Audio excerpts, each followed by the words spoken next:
Hello, and welcome to Soul Play, where we explore the art of living with curiosity, connection, and creativity. I'm your host, Sarah Benlaw, and I'm so incredibly grateful you're here.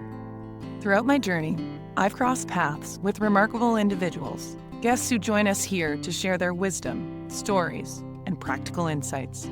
These inspiring voices are shaping a better world, offering perspectives and tools that my younger self would have loved to discover. Soul Play is more than just a podcast. It's an invitation for all of us to show up authentically, reclaim our power, and reconnect with the essence of who we truly are. Today's guest is Katie Samma. Katie is a mindfulness meditation teacher, coach, and well-being coordinator with over a decade of experience in education. Driven by a lifelong fascination with the human mind, she is passionate about empowering children, teenagers, and adults through mindfulness, self-inquiry, and positive psychology. Currently completing her certification with Brach and Jack Kornfield, Katie carefully blends ancient Buddhist wisdom with modern psychological insights to facilitate deeper self-understanding and a greater sense of contentment. Through her service, Mind-Heart Evolution, she offers workshops and individual sessions, guiding others in cultivating self-awareness and connecting with their true nature. Her greatest hope is for our collective waking up together, fostering a more compassionate and connected world.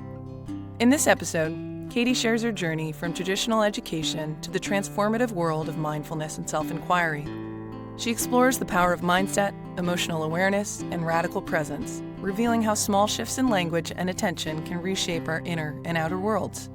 Whether you're a parent, educator, or seeker, this conversation will inspire you to slow down, tune in, and walk the path of awareness together. And without further ado, I welcome Katie Samma. Katie, welcome to the show. Thank you for having me, and thank you for this project. It's really important. Yeah, I agree. I think we have a lot in common, so I'm super looking forward to this chat. I really do value what you're doing. I love your energy. You're very kind and warm and compassionate and making some waves of change, really, in terms of mindfulness and education and bringing it to children. And yeah, I'll let you do the introduction. So if you could take some time and really introduce yourself and let us know your journey, where did it begin? How did you get here? Yeah, what a good opportunity to reflect on all of it, all the chapters. Actually, I was doing some paperwork for the visa the other day, and they were having me sign my degrees. And I had to sign also my transcripts and looking at the class names. And it feels like that was such a lifetime ago, right? And actually what was really interesting, because a big part of what I'm fascinated by is mindset and how our mind really creates our entire perception of reality and this whole world we experience, right? And so even just having this small look back at the papers, I suddenly could remember the whole embodiment of like who I was at that time and what I felt was important and what I was driven by, and just a quick flashback, of this different this different program that I kind of was in. So that was interesting. And to go back, even further. So my name is Katie. Now maybe my title would be mindfulness teacher, and I'm also a well-being coordinator for an international school. So I've been in education. It's what I went to uni for. My undergrad is in elementary education and middle school math, which is something most people don't know. But I never took that anywhere. I love the children and the aliveness of young minds. And so when I started teaching, we learn so much when we're in the schools, right? After the program is when the learning really starts. And I was just feeling how much of a gap there was in connecting with the human, like the most important part of the beings that are sitting in circle on our rug, and you can create community, and there's a lot of beautiful ways that you connect throughout the day, but I was just feeling this gap of the most the most holistic pieces that were missing, like the social connection and the emotional skills and being able to understand ourselves. And I had started my personal journey with meditation a few years earlier. And so when it was time, in New York City, you have to have a master's degree to keep teaching for more than 5 years. So I was looking at master's programs, and there was an option to go for educational and developmental psychology. And so I went towards that because I knew I've always been fascinated with the mind and what's happening, trying to understand people. Ever since I'm young, I couldn't really understand why people would say things that they were clearly not feeling. You know, I had this like deep hunger to, one, connect very deeply with the people I was around, and it didn't seem like there was the ability for that to be happening. And two, just this confusion of why people are acting certain ways when it's very clear that they feel differently, right? So this kind of mismatch that I was observing in everyone around me, it felt very confusing. And I think that's what kicked off my curiosity about psychology from a really young age.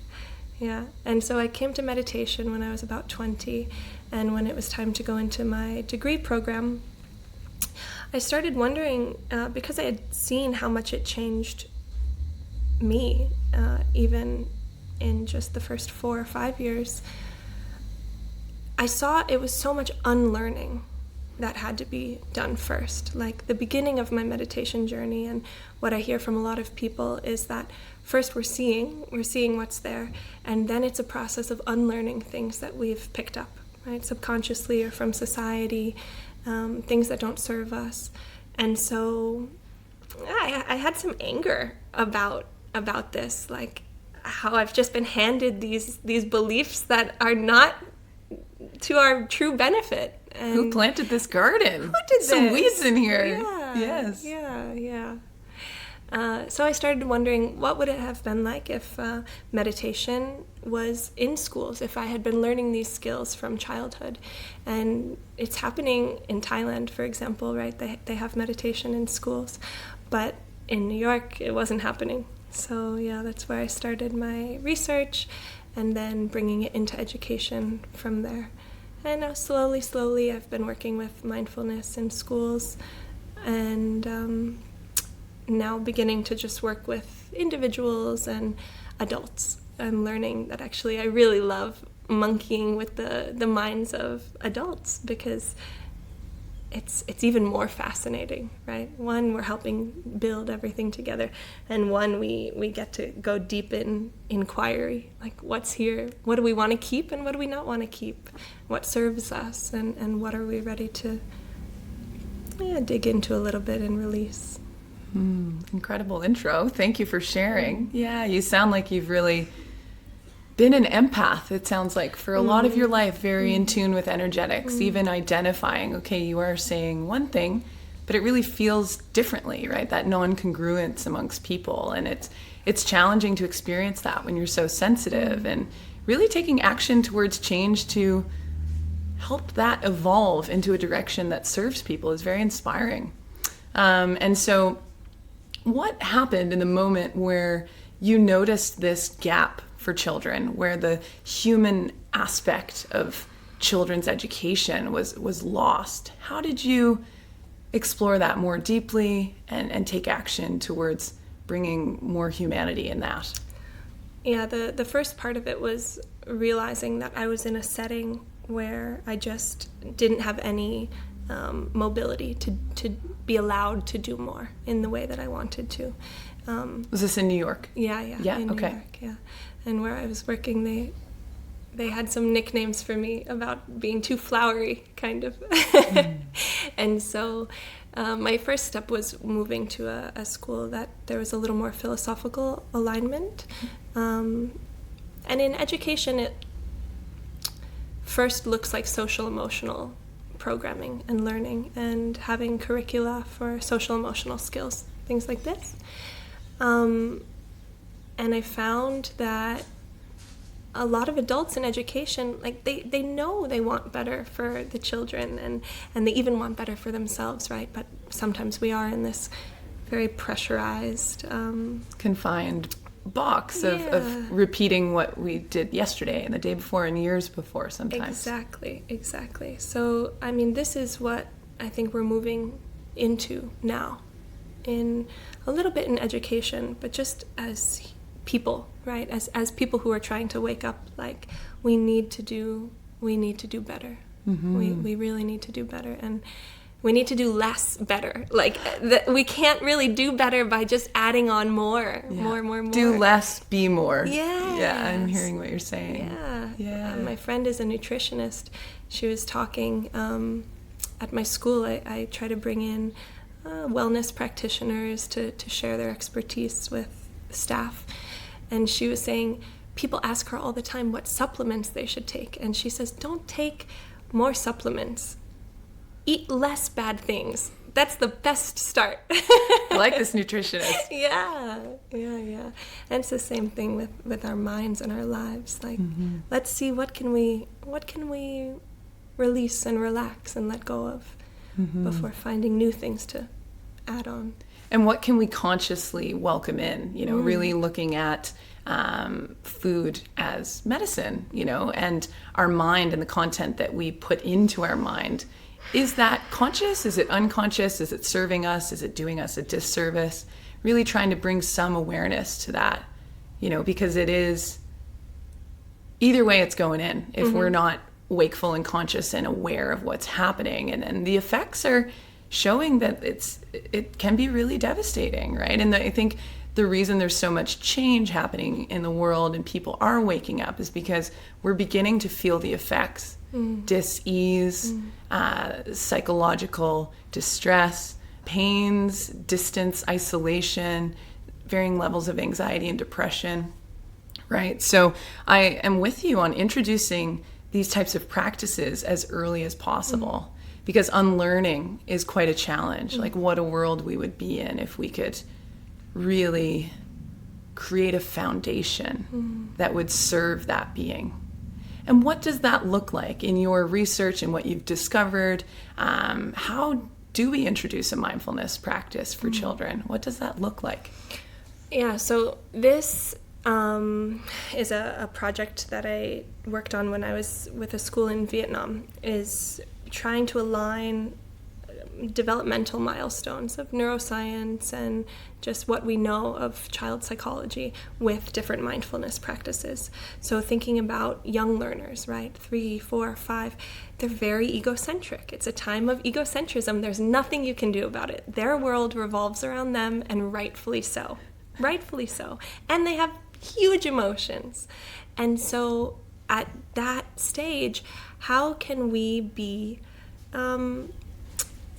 kind of like creating the most nutrient-rich soil for their future practices, right? We really have to understand what are the parts of awareness. What we're trying to build is awareness and this richness of our experience as a human, right? We want to be able to enjoy it and appreciate it and hold ourselves when things are hard and have connection and tranquility, right? Act with compassion. These kind of core things. So 3, 4, 5, let it be body-based. Let them be in connection with the body. So it can be movement practices and it can be games, and you can start to help them build their relationship with their breath, but you do it through play. So there's a lot of animal breathing, for example, right? Like a lion's breath. And the lion's breath, we can do it together if you'd like. I'm happy to, anytime. Okay. So it's so simple, but it's to breathe in, and you take your deepest breath in, and as you breathe out, you make yourself into a lion. And what is a lion but fierce and strong and full of power? And you stick out your tongue as far as it can go, and you give your best kind of lion's roar. Right? That's attractive for a kid. Of course they'd want to get on board with that. And to see your adults doing it is hilarious. Right? Modeling silliness and play. Yeah. I love this. So, we can do one. Let's, please. Okay. Or maybe we'll do 2, just for even. Absolutely. Okay. So, in through your nose, as deep as you can. And get your claws ready for a big exhale. Nice. And one more. The next one for the listeners. You ready? For those who are watching. But you have to do it along. Please. Okay. In through your nose. Getting your ferociousness ready.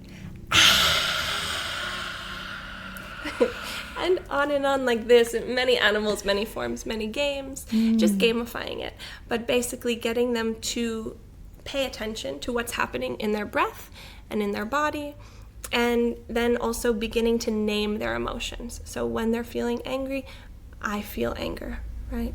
And even here we can decide how precise of seeds we want to plant, but we know language shapes the mind, right? And so instead of teaching the child to say, I'm angry, right, where you're then taking this embodiment of that's who I am. Now I'm someone who's angry, right? But to teach the language of I'm experiencing anger, or there's anger here, or I have anger, right? To know that it's something that comes in and it goes out, right? It's something that's being experienced right now, but it's not something that I am. So even the subtleties of language can be really important tools with beginning mindfulness. And then as they get older, grade 3, for example, they can widen their perspective and scope, and so then maybe they're doing reflections, like beginning to introduce gratitude and appreciation and deepening their awareness of what's around them and who's around them, and relational practices. And when you get to teenagers, then they're quite interested in their place in the world, right? And so now is when you can look at more global compassion practices or mindfulness in action. It's not a passive practice. There's sometimes this idea that meditation is passive and we're letting everything be and everything is okay, and that's not the essence of it. It's not saying to just become a passive stone on the mountain or something like this, but it's how do we respond from a place that's grounded and with wisdom. So when we have our mindfulness practices, we can also take action. We can be radical activists, but it's coming from a place of wisdom instead of causing additional harm, right? Wisdom and conscious intent. Yeah, bringing attention to topics that are important, right? And I think that's another big aspect of a lot of the suffering in the world is a level of inaction, right? Life is happening to us, and that's such a disempowering feeling, right? If we can really rotate things in the other direction, it's very empowering. Yeah. And that's connected to this whole idea of anytime I am dissatisfied, I'm having some rejection of reality and life as it is right now. And this form of radical acceptance, which from what we've discussed, my primary teacher, Tara Brach, who I know you also follow. Absolutely. Tara Brach, for those who don't know, please, check her out. Yeah, she's a beautiful leader in mindfulness with a lot of compassion. And so this idea of radical acceptance and turning towards things even when they're difficult, to accept them and just be able to say, this is what's happening right now. It doesn't mean we have to like it. It doesn't mean we would choose it again for ourselves. But it is the reality. And so a huge part of our suffering is that we're pushing away reality because it's not what we want, or we think it's not what we want. And we're dissatisfied by it, right? And so it's this first part of softening to it. Okay, yes, I don't like it. So dissatisfaction is here. But let me feel this dissatisfaction. Let me be with it instead of things like distracting myself from it, and all the ways that we try to make it go away. Sure. So much gold you've unpacked here. I'm absolutely with you, and there is a full spectrum of emotions, thoughts, feelings that we inhabit and experience and come and go. And I think the duality of this is good and that's bad, and this is black and that's white, and this should be experienced and this should not be experienced is a recipe that doesn't serve us, right? So what I'm hearing also with the education with children, with this new age kind of social emotional curriculum embedded with mindfulness and really being in tune with our bodies is really teaching that. There's so many additional layers of I'm angry and that's bad, or I'm this and that. And wow, language is so powerful. So to really step outside of that and encourage intentional language around the idea that anger is here. And just as it came, it will also pass, right? Like likening thoughts and feelings like waves in the ocean. I always really appreciate that analogy. It's natural. They will come, they will go. There will be stillness, there will be a storm, and it will pass. And remembering that we have not, control over the storm per se, but we have control over the actions that we take, right? And leading to a specific mindset. If we can go back to that powerful statement that you kind of opened with, that mindset really is the unfolding of your whole life. At what stage would you introduce that concept, if at all, to children, right? Is it truly through lessons and less literal, mentioning of that? Or what are your thoughts on that? Explicitly and implicitly. 2 days ago, I gave a lesson to grade 5 students, and we were talking about mindset and how you have to be the one to shape it, or it will be shaped for you by social media, by the opinions of your friends and family, by society. And it's super hard to stay relevant, as an adult. I never understood as a kid, why can't they keep up? But now I see the other side. I'm with humbled. you. I'm humbled. Eating that humble pie. But I know they still play Minecraft. So I'm on Google finding the most beautiful, I didn't even know they're called maps, but okay, so finding the most beautiful Minecraft map, and then finding like some very kind of dark, ugly, just cement buildings, very blah. And using that as a visual, because okay, they can connect with it. They spend hours building this world. It's a virtual world, and they have to get the supplies and the resources and build it and decide what goes where. And so thinking about how we're also building our inner landscape, what I say to myself, having a growth mindset or not, paying attention to the inner talk, the inner critic, and noticing when friends are saying things that are helpful or unhelpful, paying attention to who we spend our time with, understanding if we feel safe with other people or not, knowing how to say our needs and ask for boundaries and everything. Say our boundaries, not ask for them. We can ask for our needs to be met and state our boundaries, Yes. And all of these things. And I think it's extremely appropriate to be teaching from as early as possible. The thing that I thought to mention earlier is just that the human mind is so flexible.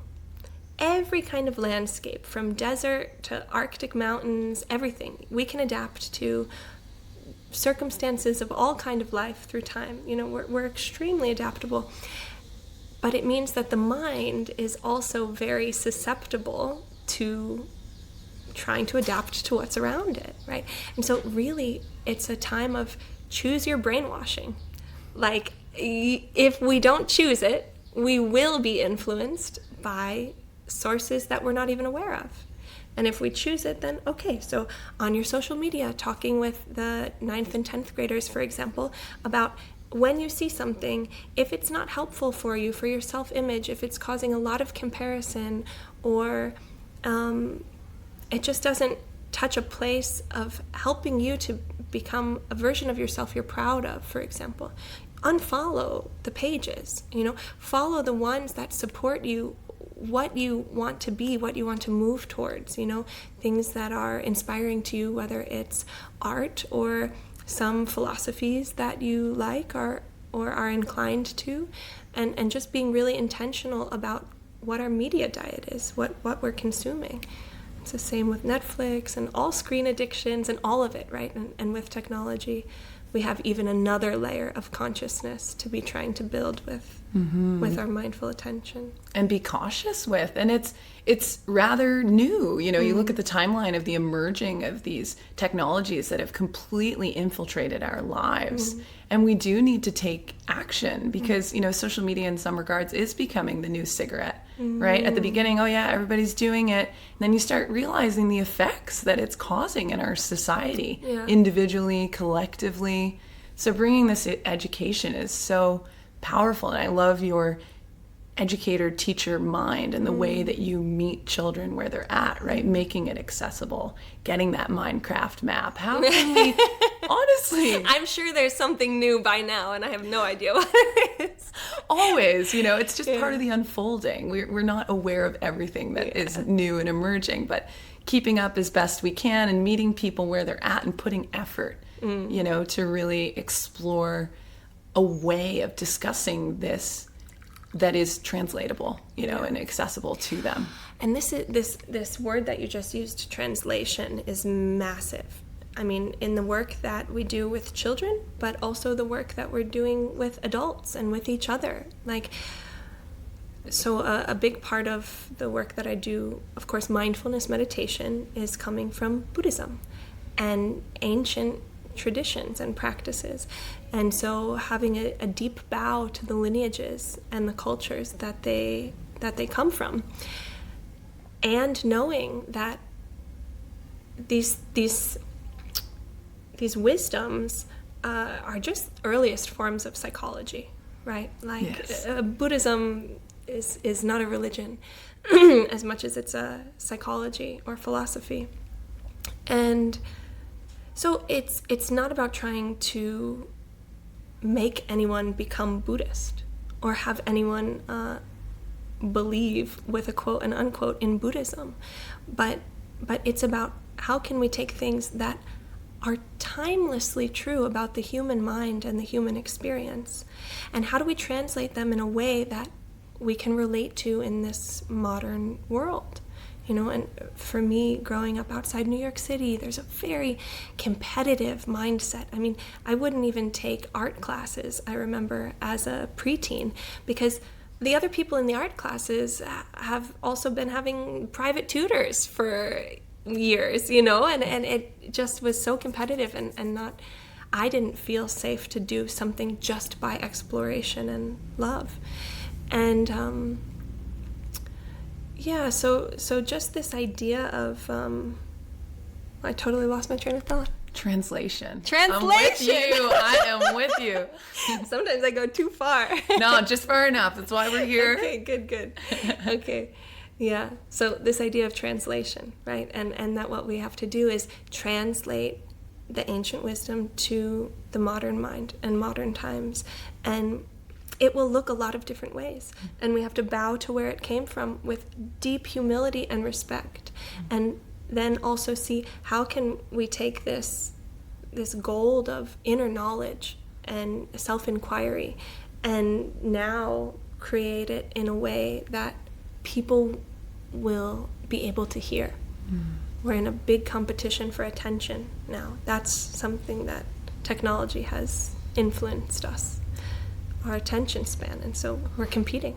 Big time. I hear that and I see it all the time, and I think like really taking these timeless wisdoms and applying them to our day-to-day. We're not reinventing the wheel in any way, but it's how do we apply them in our current society that is, as you mentioned, competitive, busy, doing, accomplishing, going, surviving even. You know, the cost of living now, there is immense pressure to even just show up, go to work, pay the bills, put dinner on the table, right?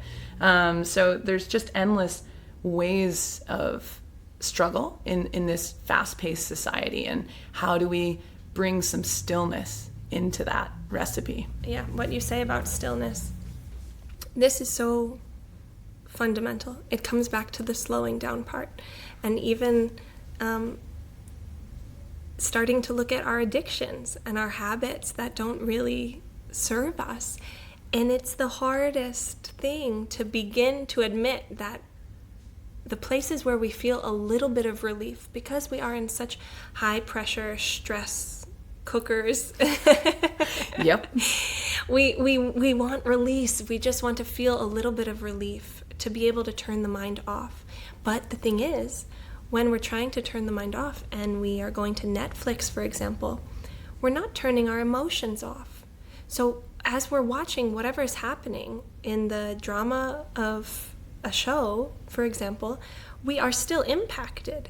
It doesn't have no effect. It doesn't have only a restful effect. If you're watching only nature videos, maybe. David Attenborough. Yeah. that could be an exception. It could be an exception, but it's conscious choice, right? It's conscious choosing, instead of this way that we can kind of look to tune out. And I would say, like, if you could put on pause your media consumption, if you could put on pause your Netflix subscription for a month, you would see how much time you have. What if instead you sat or listened to instrumental music? What we need is time for the mind to download. So it's the same reason that so many people lay in bed at night and their thoughts are racing and they can't get to sleep, or anxiety and stress, panic starts to come. This is the first time all day that you've given your body time to talk to you. You've been putting so much into it. It's been holding so much. It's been processing so much. I heard an incredible statistic that in any second, there's something like hundreds and thousands of possible stimuli, and only 20, for example, enter your working memory, and then you choose one thing that you are paying attention to, right? And we also can't multitask, the human mind. Bombarded by thoughts. Yeah.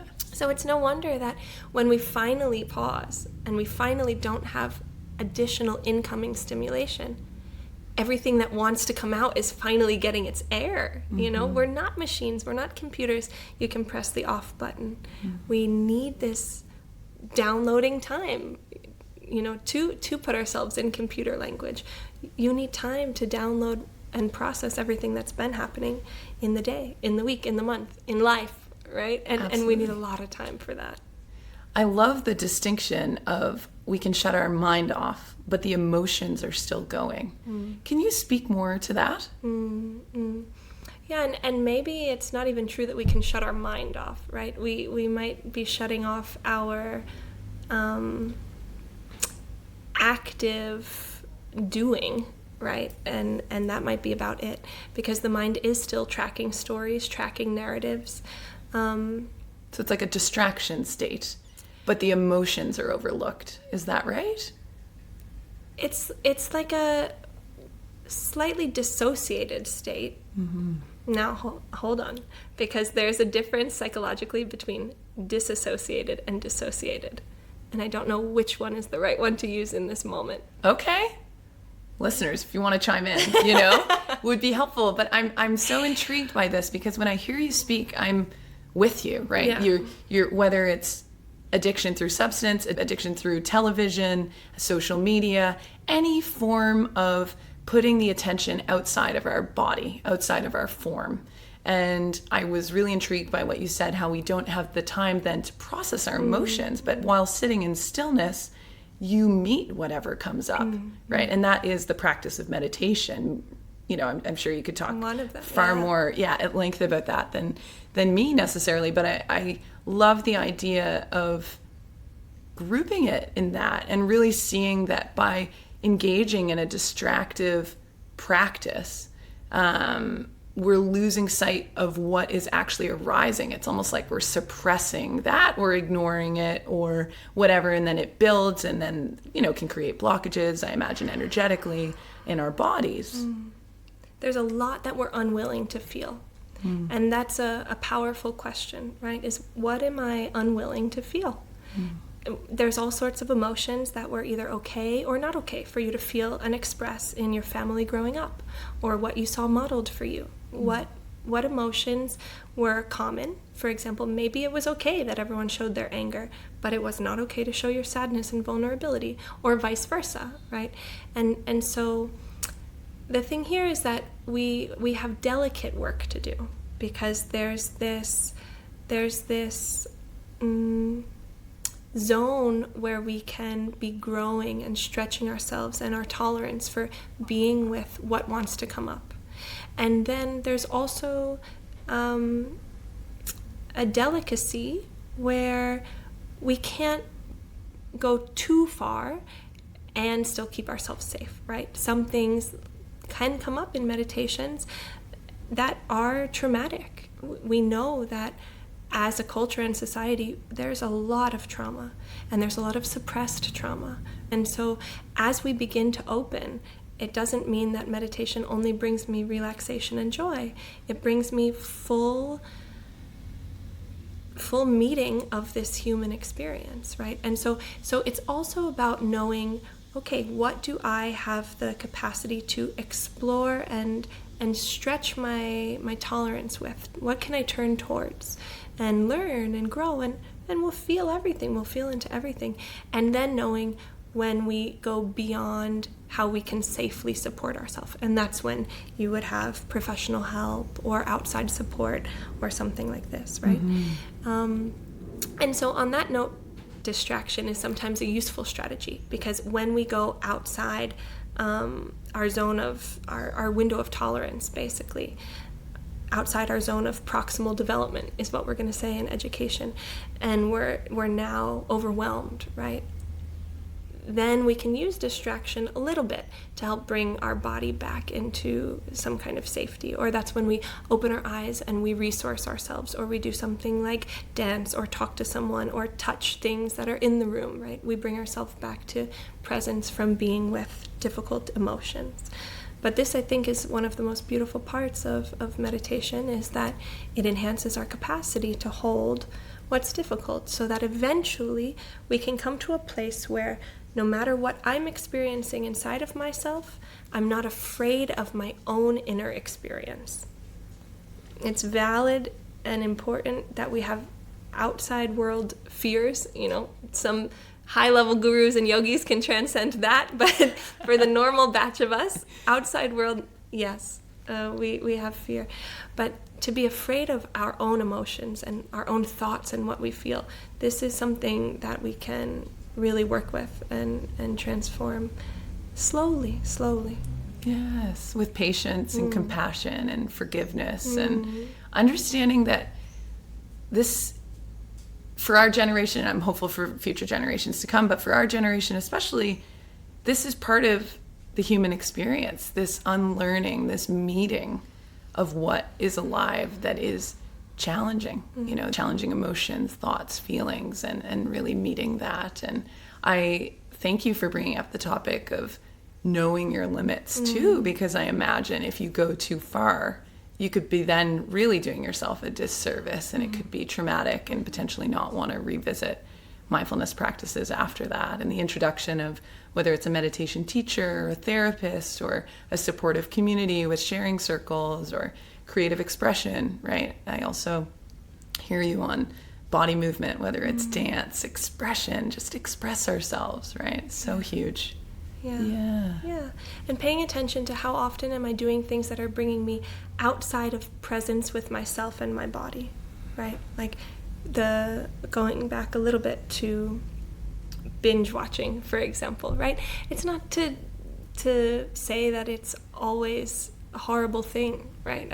I'm not promoting that everyone needs to mass cancel all Netflix accounts and things like this, but it's about becoming aware of how often am I leaving my present moment? How often am I leaving my body? How often am I disconnecting? Maybe that's the best word to use, is disconnecting with my lived experience right here, right now. Am I watching the show and aware of the fact that I'm watching a show in my living room right here, right now, and this is the state of my body, and this is the state of my mind, and this is the state of my emotions? Usually not. Usually we're just in it, putting some food in our mouth and tuned out. Sure, right? Disconnected. And what is happening in that moment when you unconsciously perhaps go down that road of like what in that moment, if you didn't turn the TV on, would be those emotions that come out? And it might not even be something hard to sit with. It could be a beautiful, deep peace. You can have your cup of tea and the book you've been meaning to read, or you can be sitting next to the person you love and just noticing what a nice house you've made, or anything like that. Like, it also allows us time to be present with what we're grateful for and what we've worked in the past to create. We're so forward focused on the next thing, the next goal. And are we luxuriating in how much we've made for ourselves and what we've gotten ourselves through, or how much we've done and built, and the small things? Today I'm driving and it's smoky season, so there's a lot of smoke. Less cars on the highway because there's less people here. And I just kept seeing groups of butterflies playing together in the middle of the highway, these little yellow-white butterflies. There would be like 6 of them playing in a bunch. And they have no idea that they're playing in the middle of a highway. And thank goodness that they don't have to worry about knowing that they're playing in the middle of the highway. But if I was just in my mind, I would have totally missed it. And it brought me joy. Like, cool, butterflies keep playing in the middle of the highway. That's great. I'm happy someone's enjoying it. The smoke is not getting you down. You're not worried about rush hour. Thank goodness. Thank goodness you give us hope. Thank you, butterflies. Thank you. And thank you for tuning into the present moment to be able to acknowledge these beautiful butterflies and like the subtleties of life, the miraculous planet that we are on, right? If we really open our eyes and look around to the magic that is here. Yeah. Yeah. There's a little phrase, 10,000 joys and 10,000 sorrows.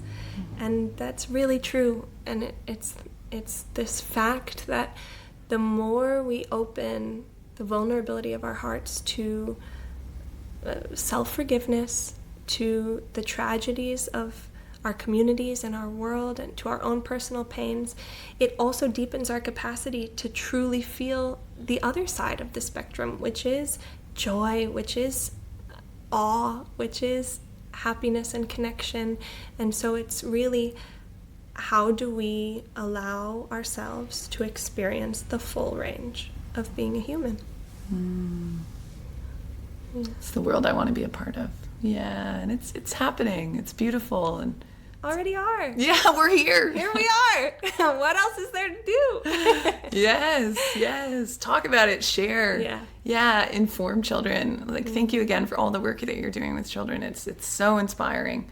If we can kind of shift gears, because they're deeply connected to children, what for parents? What would be a role, some tips, some practices? They're raising children. They want to take this path. What kind of encouragements would you have here? Yeah, this is actually a huge passion of mine that I realized is conscious parenting.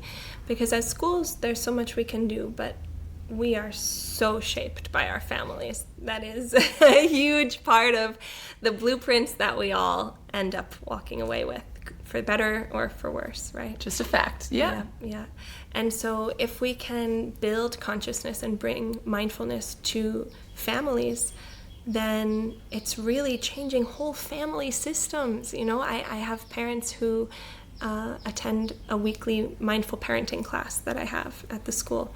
And after a few weeks of the session, one mother told me that they have now no devices at the dinner table, and that their eldest son is like talking about his feelings for the first time in years. Wow. And this is so major. And it's because the parents were present too. So a huge part of it is just noticing what are our habits, and are we allowing space for connection? If we're filling the space, there's not space for connection. If we create space, connection will come. And with parents, it's also helping them understand the developmental milestones and what's normal for ages and behaviors and rebellions and tantrums and all of it. Normalizing it allows for a lot more compassion. So now the parent can say, it's not me as a parent who's being a bad parent or any kind of failure. We carry this a lot, It's not anger at the child. For them, it's usually more subconscious, but it can be a projection that the child is bad or naughty or anything like that. Okay, this is most 3 and 4-year-olds, or this is most 14 and 15-year-olds, right?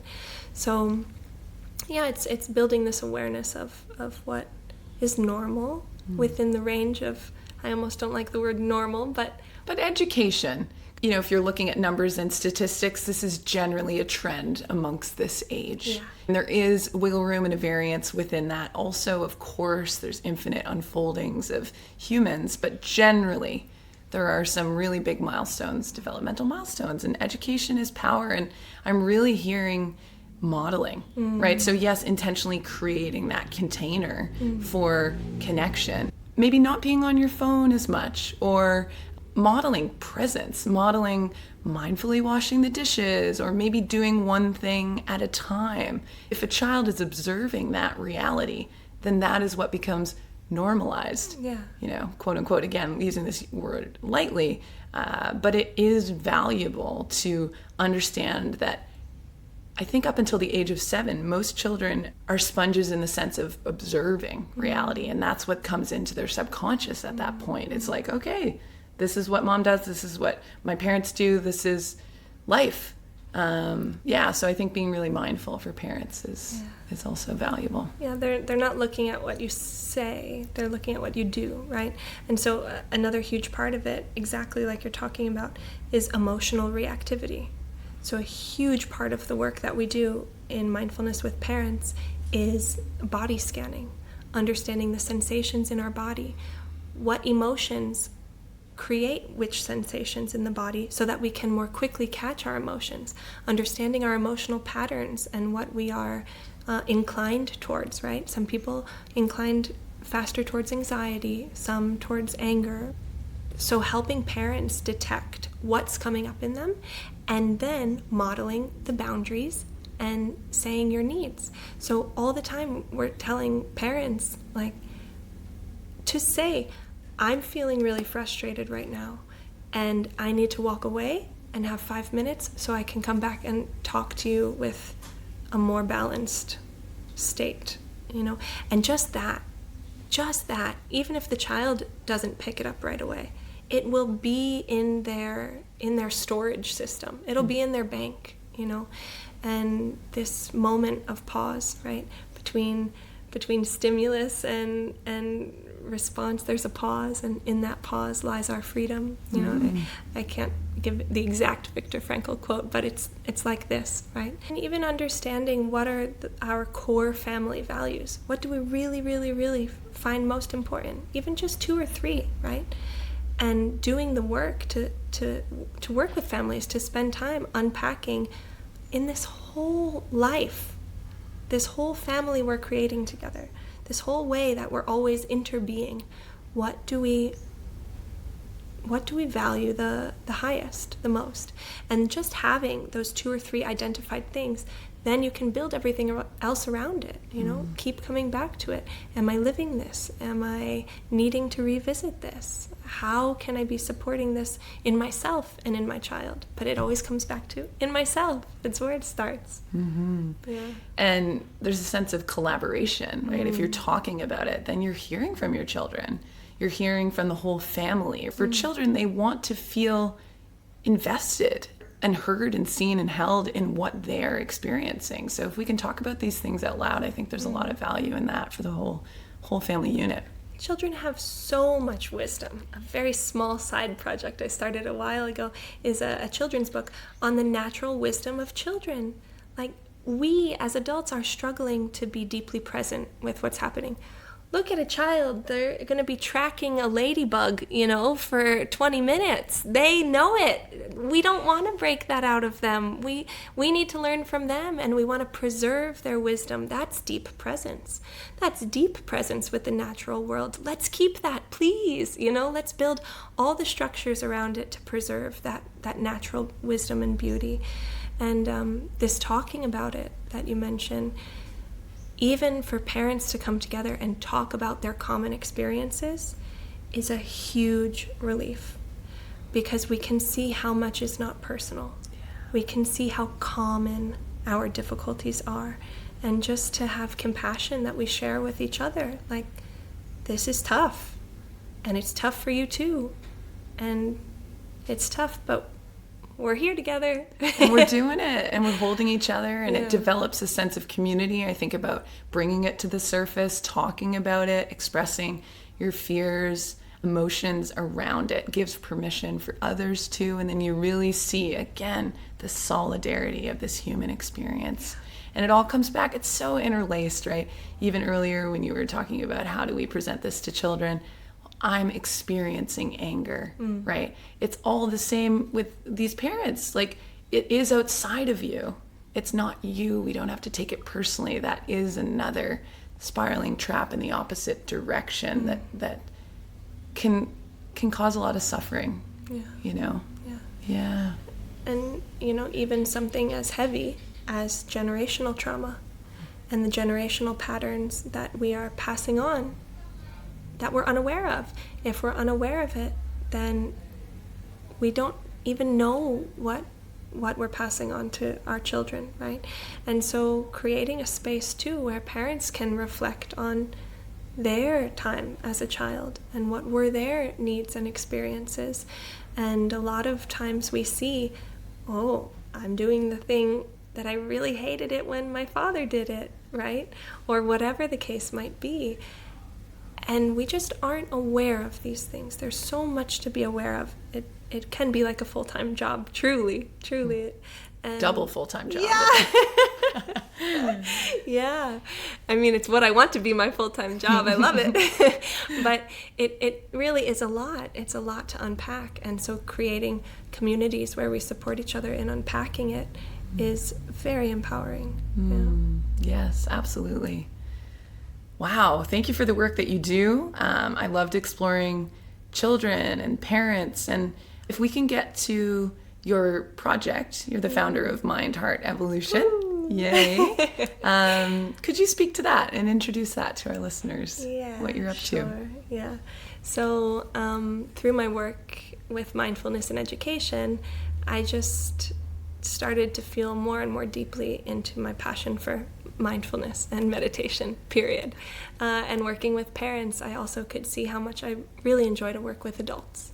And so, now I'm moving towards mindfulness meditation teaching in terms of classes and groups, and then also one-on-one sessions. And the courses and the classes, I think, are really beautiful because it gives us that sense of community, that shared belonging.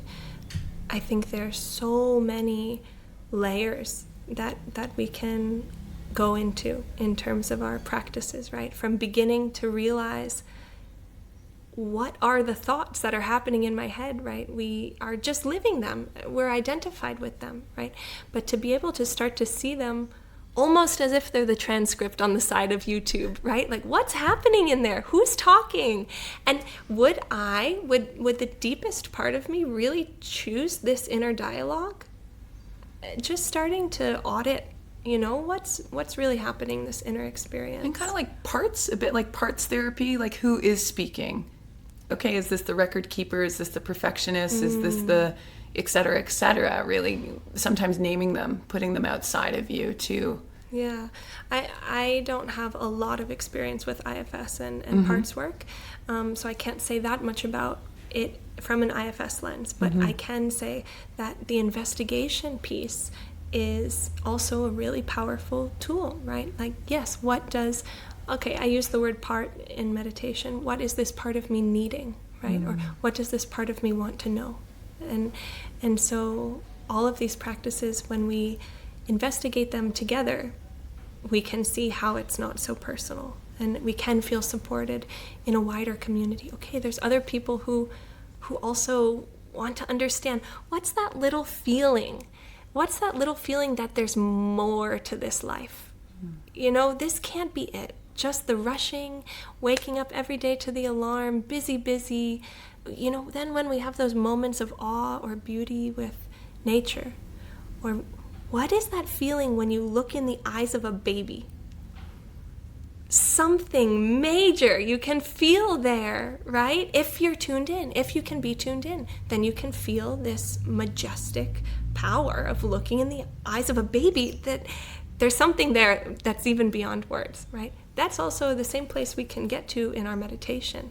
And so that little feeling that we have that there's something more to all of this, right? That's really what we want to be cultivating together, yeah. And then with one-on-one sessions, this I'm really interested in. My friend helped me understand that maybe a word for the strategy I like to use is blueprint. Like, we all have these very different blueprints of our personality, our past, what beliefs we hold, what beliefs we've chosen, all of it. And so kind of being in education, we talk about guided inquiry, right? And inquiry-based learning. And so through questioning, through investigation that's supported, we can learn more and start to see. So, okay, you'll tell me about what experience you're having. What are you noticing in the meditation? Or what are you noticing about the mind or the breath or the body or whatever foundation we're working with? And then having someone from the outside just help layer some questions so that we know where else to look, so that we know what else to ask. And this can really deepen our experience of, yeah, what's happening inside this world? Slowly we choose what parts we want and what parts we want to let go.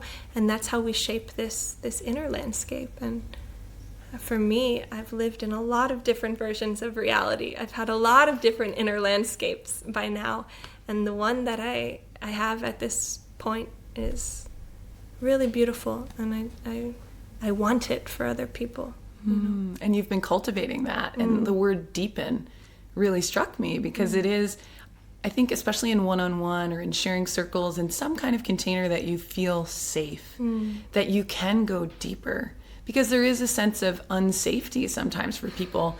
Even the thought of going a bit further, you just don't. Yeah. I've been there. Of course, that's part of our human makeup, like to kind of avoid some of the challenging things at times. But to be with someone that is weaving a cocoon, really, of safety for you to go deeper, to check in, how you doing, okay, where are we at, and unpeel these layers. Yeah. Sounds like you're doing incredible work. Wow. It's exciting. It's super exciting. Yeah. Yes. And where can people find you? Okay, well, I now made an Instagram. Woo! Yeah, so I have Instagram and Facebook, and soon there will be a website. But the name is simple. It's Mind-Heart Evolution. And yeah, you can contact me on any platform or page, and I don't know what else to say except for a very geeky, like, I love going into the mindfulness and the psychology and meditation or discussing Buddhism, if that's what you're jazzed about too. And it's just really about how we can wake up together, how we can be walking this path together, this idea of walking each other home, right? Ram Dass. Yes, I'm with you. Yeah. That is what we're doing. Yeah. Katie, thank you so much for your time, your wisdom, your practice, your energy for shaping a new earth and really, helping us all walk each other home. Thank you. Thank you so much for having me. Really beautiful.